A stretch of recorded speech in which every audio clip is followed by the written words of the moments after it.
Welcome to the Music Ed Matters podcast. I'm your host, Dr. Emily Williams-Birch, and this podcast, it exists for you. Whether you're a music lover, an educator, a choir member, each week we bring guests to the show to help explore what matters in music. I'm so glad that you're here. Welcome to the show. Hello, and welcome to the Music Ed Matters podcast.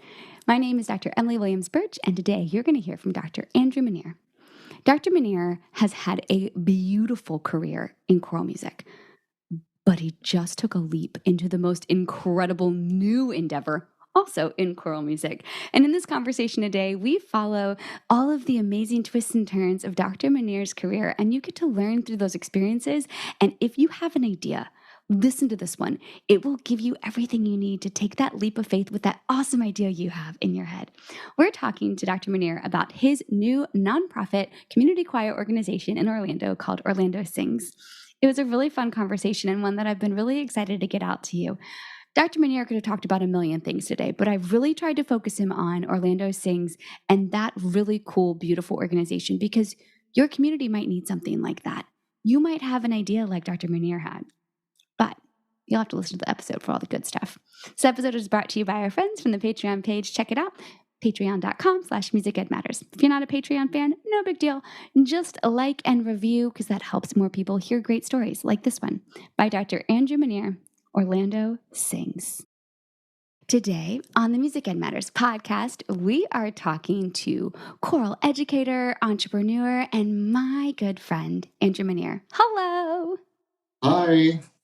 Thank you so much for coming on the podcast. Thanks for the invitation. I'm honored to be here. It was really hard to decide when to have you on because there are so many incredible things that you do all the time.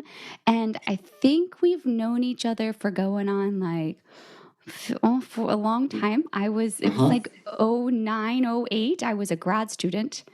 Pretty sure it involved an ACDA conference in Memphis. That's right. May or may not have been on Beale Street. We definitely were. It was lots of fun. So much fun. It was such a good time. But to see how your career has flourished and the amazing things you're doing, I'm so pumped for the listener to hear about what you've been working on. Well, let's do it. Let's do it. All right. So I've told them your name, Andrew Minear. Where do you live and what do you do? I live in Orlando, Florida, the city beautiful. And I am the founding executive and artistic director of Orlando Sings. And we have a family of choirs, and I know we'll probably talk about it more later, but that's what I'm doing full time now. And it's a lot of fun and a lot of work. And so that's my full-time work now. So you are in nonprofit community choir world with a whole family of choirs. And yes, we will talk about what all that includes and how you got it started. Because Orlando Sings is only a couple years old, right? We just turned one. And we counted November of 2021 was our first concert. And so this November of 2022, we celebrated turning one. And so we're in the middle of our second season, and it has just taken off like a rocket ship, much more than I ever had dreamed. I thought we would be here kind of down the road eventually, but it has really grown really fast. It's been really exciting. It's so cool to see you doing that full time. So tell the listeners, what did you do before Orlando Sings? Well, I'm an Orlando native, so I grew up here, and I grew up singing in the Orlando Deanery Boy Choir. And at the Episcopal Cathedral in downtown St. Luke's Cathedral. So my first choir directors were Murray and Hazel Somerville, and then when Murray Somerville left to go take the job at Harvard, we had Jeff Johnson came in, who's now in the Boston area, and Benjamin Lane was a cathedral musician and the boy choir director, and so that's where I grew up singing from third grade on. And even before that, I have a musical family. My mom's a music educator.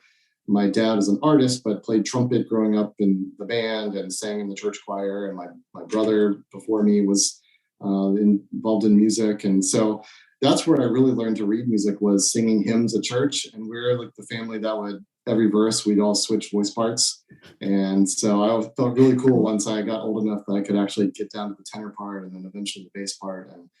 Or we'd gather around the piano and sing Christmas carols at home in parts. And so that's kind of my start in music and taking piano lessons growing up. And I played trumpet in bands in middle school. And Mr. Ledford, my band director, I still find words that come out of my mouth in choir rehearsals are things that I learned from Mr. Ledford, my middle school band director back in the day. And then I went to Winter Park High School, and there was this new chorus teacher starting my 9th grade year. His name was Trey Jacobs. And so I joined the choir. I convinced a couple of my friends to join with me, and we were a part of this wonderful ride of building that chorus program, which culminated my senior year and us singing at National ACDA in San Diego. And that was my first National ACDA conference, and I think I've only missed one ever since, since 1997. And that was the one it was the week my daughter was born, so that was a pretty good excuse to miss. You have National a good excuse ACDA. to have missed it there, but you got bit by the bug. Oh my gosh, yeah. So that's my senior year. So we have our performance schedule. But then when you're not doing that, you do the typical things you do in choir tour, go to the touristy things. And I went to the zoo, which was the San Diego Zoo, so cool. But there were also times where the rest of my classmates were going off to do those things. But I asked, can I just stay and go to the conference? And so I got to go to some concerts, and I remember seeing the Turtle Creek Chorale. That one really stands out to me. And I fell in love. And by that time I had already auditioned and had decided I was going to be going into be a music education major. And so that I've been all in on ACDA ever since, for sure. Went on to Florida State University. I was really fortunate to have some amazing teachers there. Andre Thomas was my conducting teacher and choir director, and Judy Bowers, who I adore and taught me so much about what it is to be a music educator. And Kevin Fenton came just in the last year before I graduated there, and Cliff Madsen, and my voice professor, Roy Delp. I mean, I'm just so thankful for all of these amazing teachers that I've had. Been really, very fortunate. And then came back to Orlando. I interned with Scott Evans at Southwest Middle School, and then he moved on to open a new school. So I was kind of in the right place at the right time, and I got the job there at the middle school where I had interned. And I'd gone into college thinking, high school chorus all the way, that's my path. But I became a believer in middle school and had a great internship experience. And I loved those years teaching middle school when I was first starting out after graduation. And then I had the opportunity to go and teach at my alma mater high school. Trey Jacobs was moving on to go to grad school. And so I got to teach there with my good friend and colleague, Trent Patterson, and who's now at Webster University in St. Louis. So we taught together for those years at Winter Park. And then Dr. Phillips High School was coming open, and they invited me to apply. And this is the home of the Visual and Performing Arts Magnet Program for Orange County Schools in the Orlando area. And that's where all of my former students from Southwest Middle School would go. So I actually, when I went to Dr. Phillips and got to teach some of my same students that I had as middle schoolers, and see them through graduation, which is really special. And so I was there for a while. I had some great colleagues there. Taught with Jenna Delp Summers, who's now out in California, whose choir is performing at National ACDA, and Sandy Hinckley, who's now at Sam Houston University in Texas, and Jim Reinhardt, who is now at Ball State University. I got to teach with all these brilliant people and learn from all of them, and got to perform at some conferences and do that thing. And so then I got the bug to go to grad school. I'd done the summer master's in music education program at Florida State over the 3 summers, and I'd been done with that for like 5 or 6 years, and I just felt like I was maybe plateauing, or I felt like there was so much more to learn, and I didn't want to stagnate. And I ended up going to Michigan State University for my DMA and had an amazing experience there with Dr. Rail and Dr. Snow and Dr. Reed and the best cohort, the best graduate school colleagues and friends that I could ever ask for, and learned a lot. And then ended up, after that degree, I was teaching at the University of Alabama. We have a very famous football team there you might have heard of. And we don't speak about that.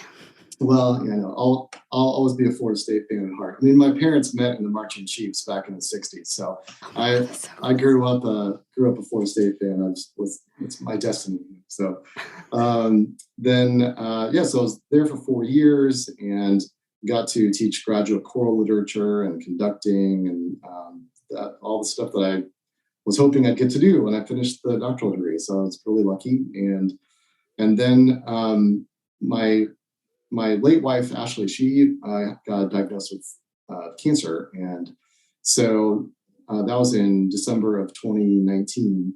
And so that spring of 2020, when all the shutdown happened, we were in the midst of chemotherapy and that journey, and decided that it was best for our family if we moved back home to Orlando. She and I both grew up here, and we were actually friends in high school. So all of our family and lifelong friends are here, and it's where we need to be. So resigned from the university, we moved back. I had no idea what I was going to do professionally, but thought we'd figure it out. And so I've just been really lucky to have a lot of support personally and professionally here. And so I was able to teach high school my first year back in that strange year of hybrid teaching with some students in the room and some on the screen. And so I lived that for a year, and then was lucky enough to open a brand new high school, Lake Buena Vista High School. And that was a great experience. And, I got to write the alma mater, and now that's the alma mater for the school. You composed the alma mater for the new school? Yeah, I did. And if you know the Florida State Hymn to the Garnet and Gold, you might hear a couple little references in there. Little nods. Yeah, there are some similarities there, but also there are some other influences. Well, Madsen wrote that. He did? I did not know that. I believe it. What hasn't he done? Right. But how cool that you got to write that. Yeah. So that was great. But then in the midst of all that, I had this big dream and decided to go for it. So my professional calendar was completely wiped clean in 2020. It was going to be the busiest summer of my life, including some international things, and it was going to be a big summer. But it all went poof and went away, like it did for all of us. And that was a blessing in disguise for me. And I was sad to lose all of that work, but I was thrilled to just paddleboard all summer on the lake with my kids. And we got some really good family time in there. And so that was really special. And it also enabled me to do all of the legwork necessary to start this performing arts nonprofit called Orlando Sings. And so that got to the point a year ago where it was growing so fast that it was basically impossible to be teaching high school and doing that at the same time and to be a single dad. And something had to give. I just wasn't sleeping much. And so I decided to take a giant leap of faith and let go of the high school job and go all in on Orlando Sings. So that's what I'm as of this school year, that's what I'm doing full time. Okay, this is so exciting. I have a few follow-up questions. We're going to rewind back to this whole growing up in Orlando and all of these incredible names you were dropping. It sounds like Orlando has some rich history in excellent music education. Has it always been like that? What made it like that? Tell us about the culture around there. It really is a special place for music education, for choral music, and growing even more so as with each passing year. With Orange County Public Schools, which is a huge school district, which encompasses the greater Orlando area. We're up to 20-something high schools in the school district, and then all the middle schools and elementaries that are connected with those. And just to give a sense of the scale of it, And then also in our surrounding counties, it's Seminole County and others, we have this embarrassment of riches of fantastic music educators and chorus programs. And when you go to our district choral assessment, or MPA, it's like going to a national ACDA conference. You hear just this one amazing choir after another. In fact, several of these choirs have performed at national ACDA. So literally it is like going to one of those conferences. And so, yeah, that is definitely in the air here. And it's not just about excellence, though. It's also a wonderfully supportive community. The choral conductor community here, I love that people invite each other into each other's rehearsals, into each other's classrooms. We learn from each other, we support each other. And it really is a special place for choral music, for sure. Love yes, how it happened. I have to give a shout out to my mom, Carolyn Minear, who was the fine arts supervisor for Orange County Schools for many years, for a couple of decades, after spending a lot of years in the classroom. And she really worked hard to cultivate that and to recruit the best teachers that she could find to come to Orange County. And then it kind of had a snowball effect, but she did an amazing job of really cultivating that here. I mean, talk about a legacy. I did Orange County's all-county honor choir last year, and it was one of the most amazing experiences. The way that there's leadership development among all of the teachers, it's so fascinating. The first, second, and third year teachers are given leadership responsibility for working with the clinician, managing all of the children, putting people, like everything. And they have these very clearly defined roles. And you have the ones that have already done it years before that are like fourth, fifth, and sixth year teachers that are mentoring them. It is just a picture perfect example of collaboration, community, and excellent choral singing. We're very lucky. Yeah. And the thing that I just keep pinching myself, I can't even believe is real, is that I put up the audition announcement for the Orlando Sings Symphonic Chorus. And this was, at the end of the summer of 2021. And I just kind of crossed my fingers, like, I hope someone signs up to audition. And I didn't know if this was going to happen or if this was going to work or not. I mean, I hoped it would. But I have all of these amazing choral directors that signed up to audition. You sing with all these awesome people. And so, so we have so many of these choral professionals that have come together to, plus others, in various other careers that have choral experience in the past in choral music. And so a lot of these folks get together every Tuesday night and we make music together, and it is just awesome. I just can't believe that I get to make music with these folks. Wow. Okay. Well, thank you for sharing insight into Orlando. Tell your mom thanks, because it is such a cool example. I tell friends all over the country, hey, go check out what they're doing in Orange County, because I think it's such a perfect example, like I said, of collaboration and support and community. Yeah. There's excellent choral music happening all over the country, and I've been able to see a lot of it. But to have this sort of concentration and the spirit of collaboration and community that happens here is really special. Okay, so now let's fast forward back. Okay, so it's summer of 2020. You have great work-life balance, lots of time with the fam, and you're kind of fleshing out this idea that started as like, hey, I just want a community choir, or what was the idea? Well, the original idea was to create a symphonic chorus. So we have a really fantastic professional orchestra in Orlando called the Orlando Philharmonic Orchestra. And I did a little bit of research online. I was looking at all the cities of similar size and larger and smaller. Basically, Orlando now has about 2.5 million people in Greater Orlando. When I was growing up here, we were kind of a small city. I remember back then you could still actually smell the orange blossoms every year because there were so many orange groves everywhere. Those are all now completely paved over, or they're now office parks or housing developments. I mean, the city has just grown so much. But So I was looking at basically every city in the United States with at least 1 million people in the metropolitan area. And do they have a professional orchestra? And does that orchestra have a choir that they collaborate with? Well, just about everyone does, except for there's one sort of glaring exception, one glaring exception, which is Orlando. And so I thought, maybe there's a need here.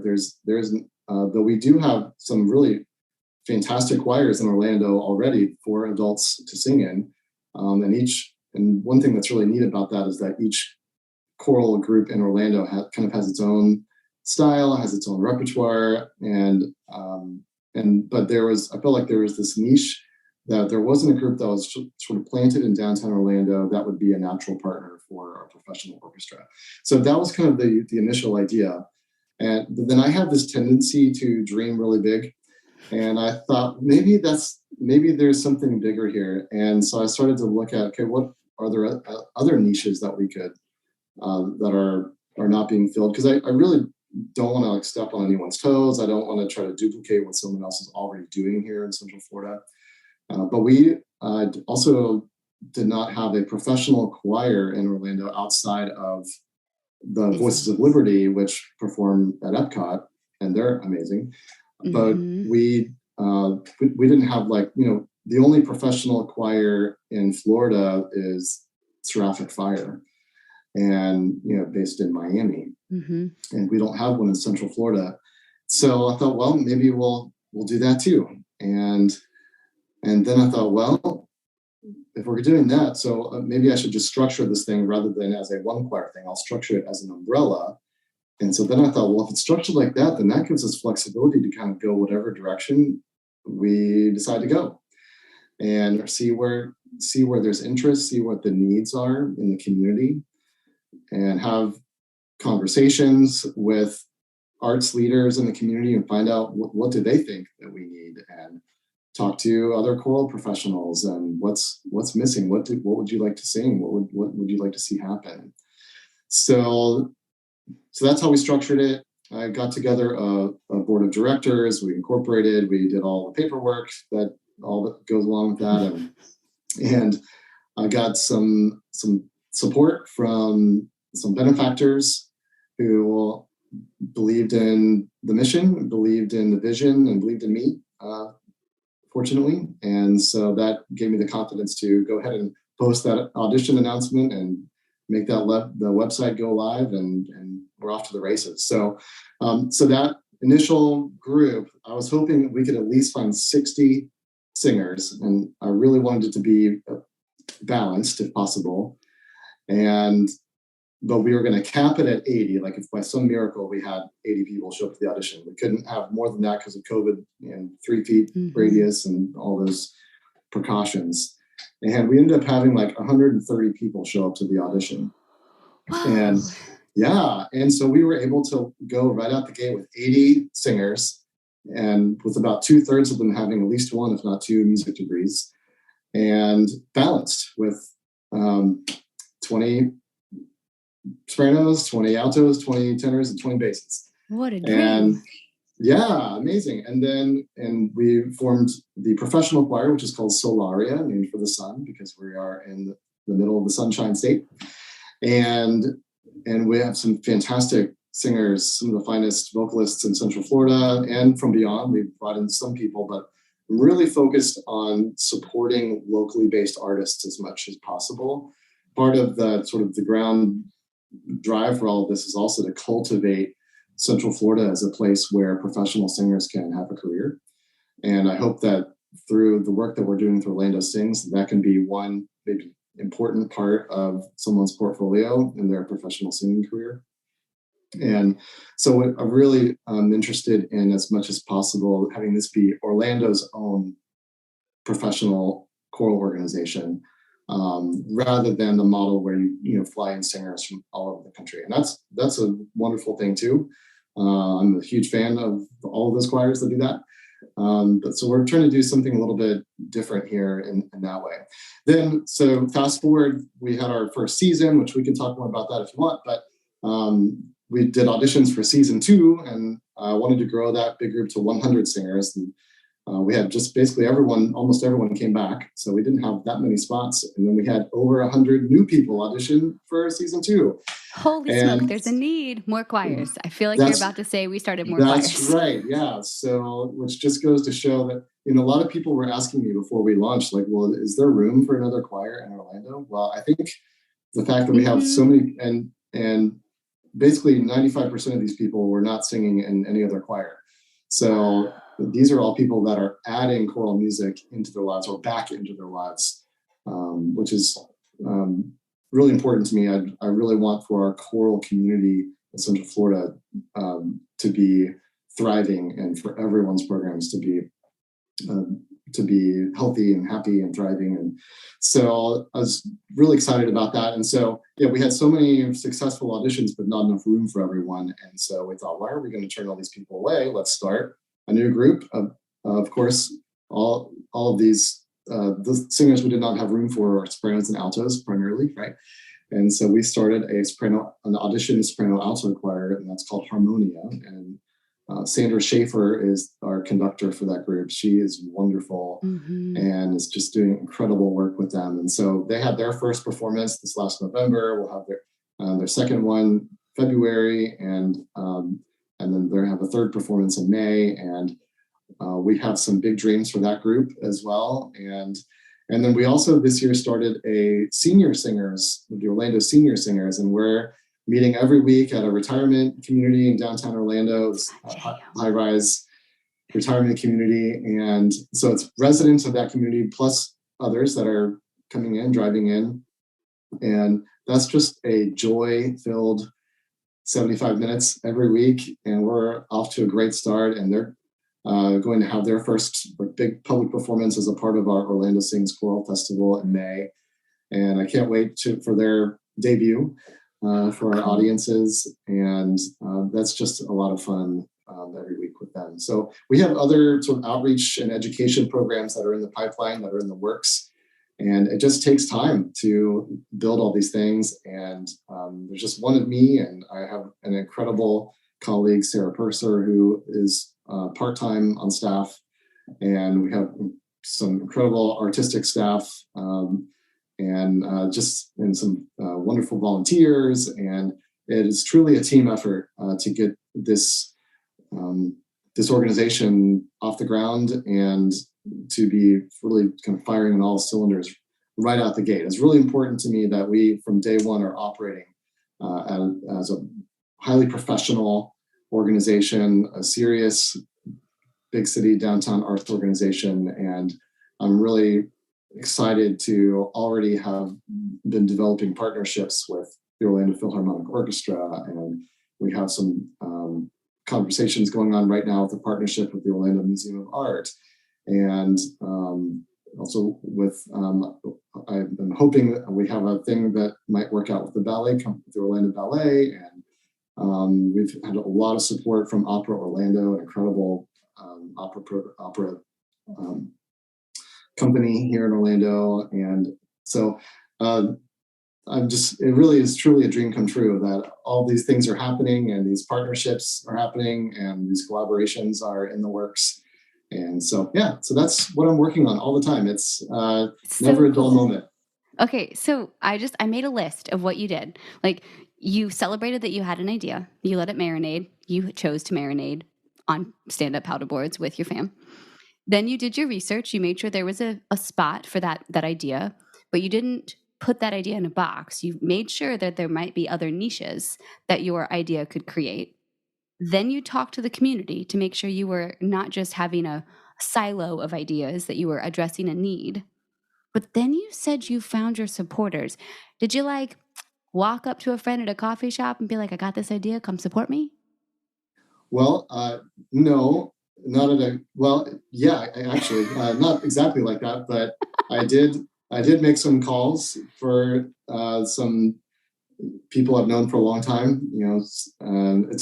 It's mainly my family and family friends and old friends.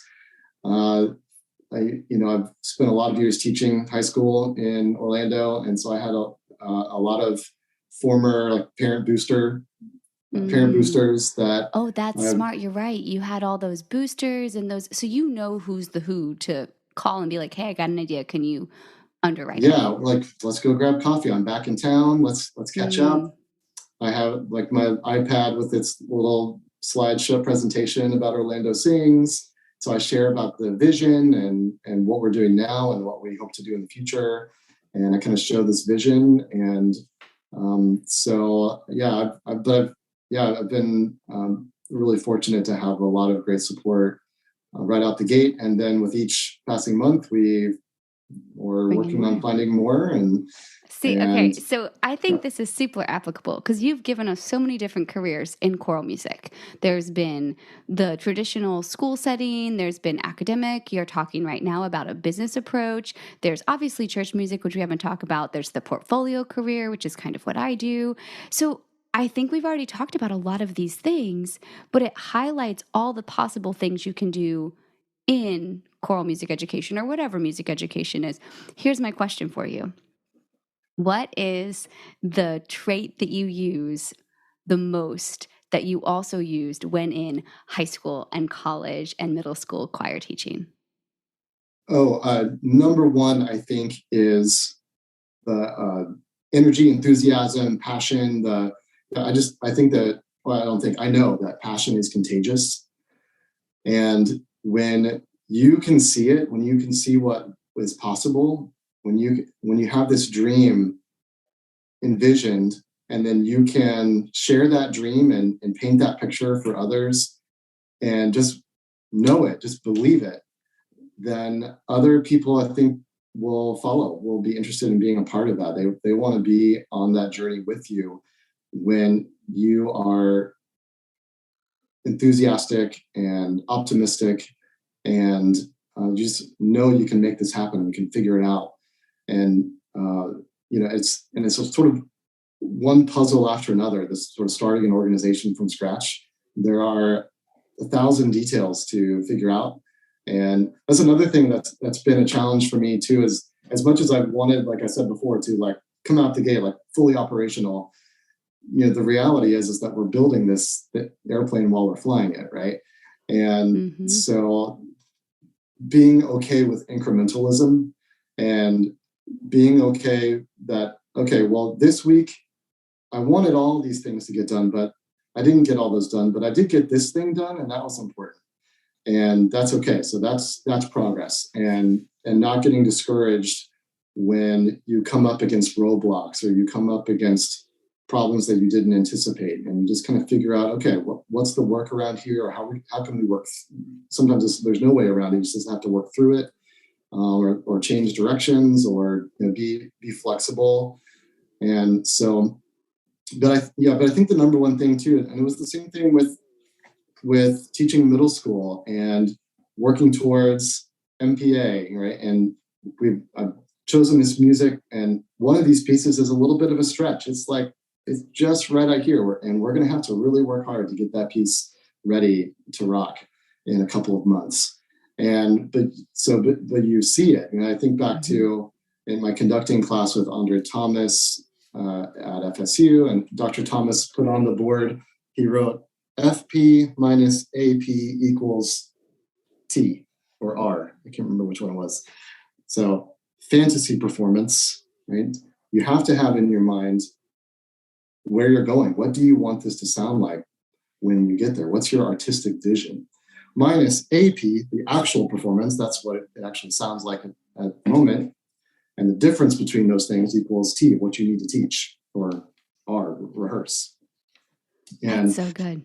So, but it all begins with that vision, that dream, and knowing where you want to go. Because then, if you know that, and you believe that you're going to get there, and you're enthusiastic about it, and you're passionate about it, then folks are going to come along with you. And that doesn't matter if they are 11 years old or 21 years old or 71 years old. Singing seniors. Yeah, exactly. Seniors, there's so much that is, having taught all these different age groups, from children's choir through the senior singers and church choirs and everything in between. There's a lot of stuff that is the same. right? Mm-hmm. A beautiful vowel is a beautiful vowel. It doesn't matter if you are 12 years old or 32 years old or 42 years old. And, alignment, a great breath is a great breath. Right? A beautiful phrase is a beautiful phrase. Exquisite legato line is exquisite legato line. And young people are capable of that just as much as adults are. And, young people are capable of extraordinary artistry and music making. And so I think it's fun to, just kind of, I guess, lead with that kind of energy and optimism and passion. Yeah. Well, and Dr. Bowers talks about the 3 E's, right? Energy, Mm-hmm. enthusiasm, and eye contact. Right? And so if you can lead with those things, then maybe people might follow if you're lucky. This is good. This is fun. It's really cool to hear this story. I'm really glad that we're documenting it so that when you come back on and talk specifically about what repertoire you're doing and what rehearsal techniques you're using that are working, or when you come back on the show and talk about what it really is like running a nonprofit. Yeah, or not working. Yeah, it's totally. Well, okay, wait, along those same lines, give us an example. You said sometimes you hit roadblocks. What has been one of the roadblocks that you've hit and how have you overcome it?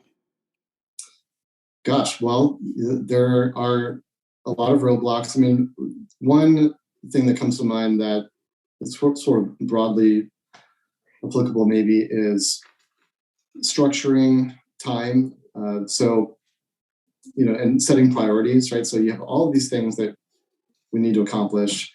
And how do you figure out what order to do stuff in? And, it's really easy to kind of get overwhelmed by everything that you have to get done.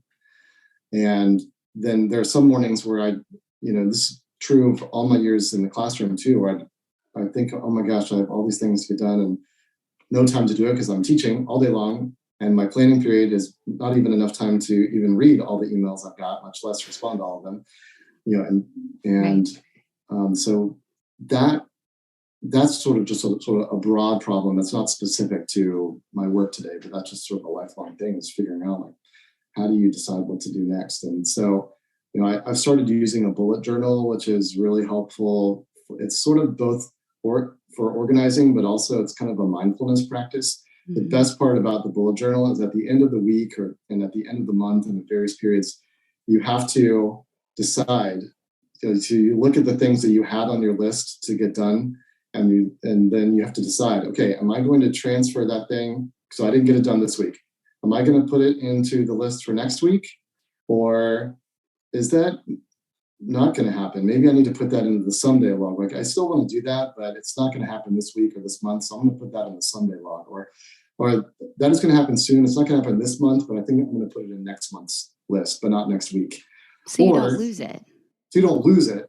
Or you can also decide, you know what? I thought that I wanted to do that. I thought maybe that was important, but now, I've transferred that over now for like 4 months and I still haven't done it. So maybe it's actually not that important. Maybe I don't actually need to do that. And then you just like cross it off, which is really liberating. Kind of like it feels so good. Yes, it feels great to decide not to do things. This is something that it's taken me my whole life to learn how to do, because I'm one of those people that just says, yes, I can do that. Sure, I'll figure it out. And never shied away from a challenge or an opportunity. But as in my old age, I've learned that it actually is good to say no, and to start not just your to-do list, but your not to-do list. Right? These are things I am not going to do today, or I'm not going to do anymore. And that's kind of a thing I've had to learn in my old age. But other roadblocks include, now that my days are not structured by a teaching schedule, which even, in university teaching, until you start doing that, you think that the university professors have all of this open time. You don't. Like, those hours in between classes, they fill up. And committee meetings and all the random meetings. All the stuff. Yeah, lots of meetings. Yes. And but now I don't have any structure to my days other than what I decide, which is liberating and also it's kind of scary.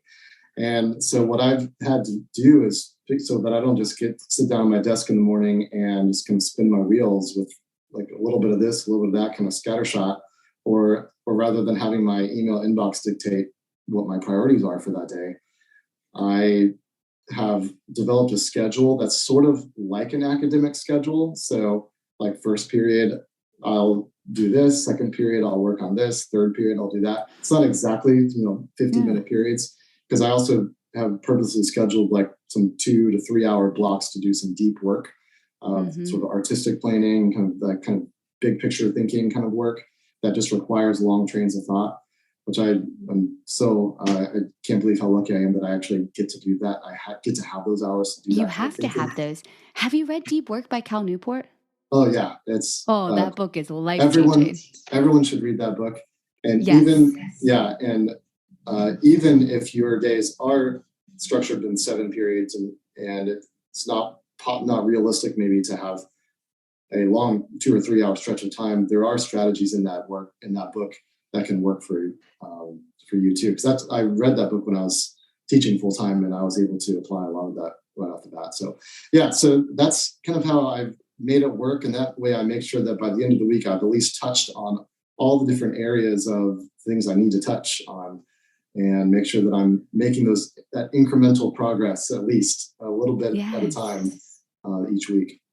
This is such a great story. Like, Andrew, thank you. Thank you for coming on and sharing so freely about how you got this idea off the ground. I can't believe it's only a year old and you've been able to accomplish so much, but you've shown us that all the careers in choral music are possible and doable and rewarding and awesome. You just had an idea, you decided to leap and go for it, and it's working. I've always admired people that take big leaps of faith. And so I thought maybe it's time for me to put my money where my mouth is, or walk the walk, not just talk the talk, not just admire people who do it, but go for it. And also, I used to be in the mindset that I think a lot of people still have, which is that the ideal career in choral music is, you teach at the secondary level, and then you go to graduate school, and then you teach at the college level, and the ruler. I call that the ruler or the yardstick. Like, it's what you're expected to do. You gig, like you conduct honor choirs or whatever, and that's how you know that you've had a successful career. But that's actually, of course, not true. I mean, that is one way to have a career, but there are so many ways to have a career. And gosh, there's no hierarchy. I mean, some of the best choral artists I know are people who are investing their lives into the lives of their middle school students, and that is their life's work, and they are making an enormous impact in so many people's lives that they'll carry with them forever. That's huge. That is really important work.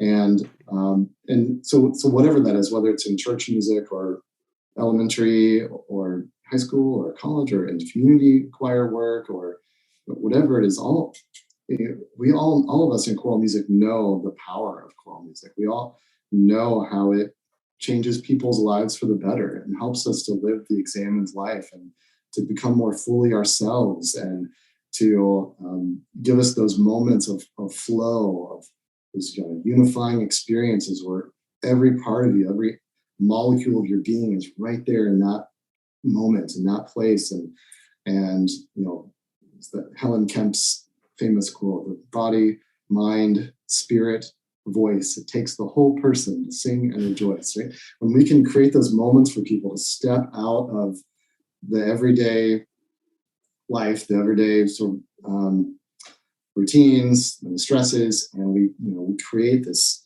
sanctuary in our rehearsal spaces, wherever that space is, a place that people can step out of that and step into this extraordinary realm that choral music can bring us to together in community with others, and with great people. I mean, choir people are really fun. I love choir people. They are so fun. Yeah. And so gosh, no matter what avenue your work is, whatever age group or whatever wherever you're applying your skills and your heart as a choral musician, it is important work and it matters, and it's impacting people's lives in a way that it really matters. And so I think that it's time for us to do away with this one sort of track, and invest in the community where you are. And that's probably a conversation for a whole nother episode, but yeah, I just wrote that down. Invest in the community where you are. That's so good. Okay, warning, you're going to have to come back. You're going to need to put a little block in the schedule. Put it on your Sunday list. Every couple months, loop back with Emmy and get on the podcast and update us. This is so fun. It's always great to chat with you, Emmy. Well, I would like to ask you the end of show questions, but we've hit them all. We talked about not one book, but two. We talked about bullet journals, and we talked about Deep Work by Cal Newport. The Who, we talked about your mom and how she managed to change the face of music education in Orange County through hiring awesome people.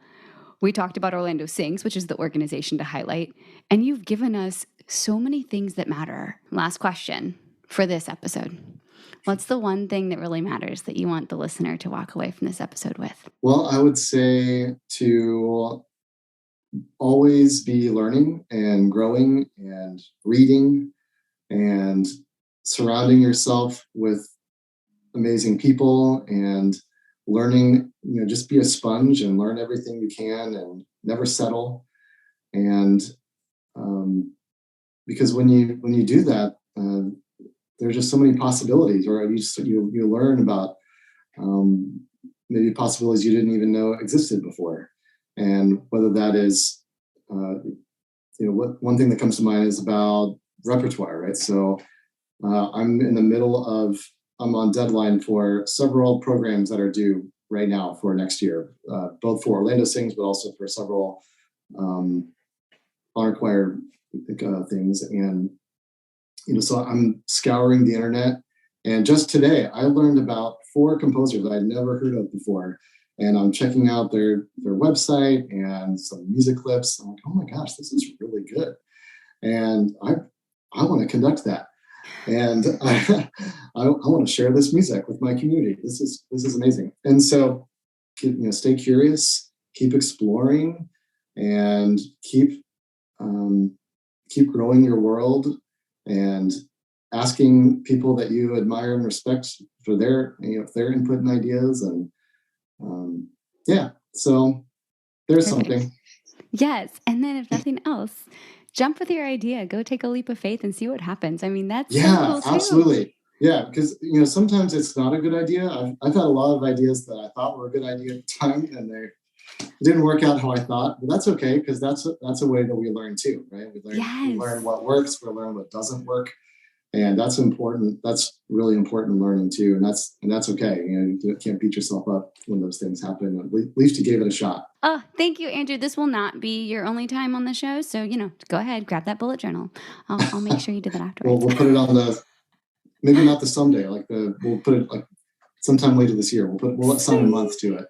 I think that's great. I will put all the links to Orlando Sings in the episode notes, especially so they can check out your festival in May and all the other cool stuff coming. So I'm pretty sure you'll be back.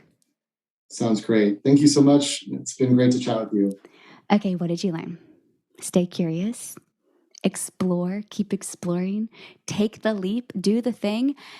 What you're doing now matters. I think you did such a great job of explaining that no matter where you are in your career, whatever you're doing, we have this cool sanctuary space we get to create through the combination of bringing people together and using music to tell stories. And I'm so excited to go to my next choir rehearsal. Good thing it's coming up soon. Let us know what you think. You can reach me over at emilybirch.org/contact. Check out the Patreon page /Music Ed Matters, all those things. And in case no one has told you today, you, my friend, matter. We all know that music matters, especially great work like that being done by Orlando Sings or any of your awesome ensembles or groups or schools. And I'll see you next time on